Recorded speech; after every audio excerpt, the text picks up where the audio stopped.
Hi, I'm Jim Teliha. I'm from Cranston, Rhode Island. I'm going to read the opening chapter from Dr. Hunter S. Thompson's seminal work, Fear and Loathing in Las Vegas. Having been forced to come here with 20,000 other librarians, I think it's probably the best, biggest, fastest, largest way to sum up our experience here. Chapter 1. We were somewhere around Barstow on the edge of the desert when the drugs began to take hold. I remember saying something like, "I feel a bit lightheaded, maybe you should drive."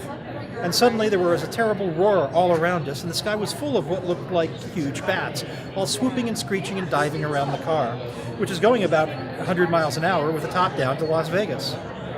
And a voice was screaming, "Holy Jesus, what are these goddamn animals?" And then it was quiet again. My attorney had taken his shirt off and was pouring beer on his chest to facilitate the tanning process.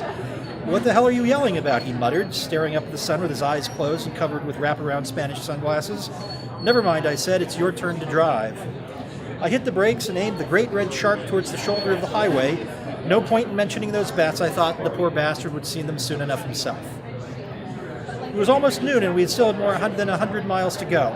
They would be tough miles. Very soon I knew we would be both completely twisted. But there was no going back, no time to rest. We would have to ride it out. Press registration for the fabulous Mint 400 was already underway, and we had to get there by 4 to claim our soundproof suite. A fashionable sporting magazine in New York had taken care of the reservations, along with this huge red Chevy convertible we just rented off a lot on the Sunset Strip. And I was, after all, a professional journalist, so I had an obligation to cover the story for good or for ill. The sporting editors has also given me $300 in cash, most of which was already spent on extremely dangerous drugs. The trunk of the car looked like a mobile police narcotics lab.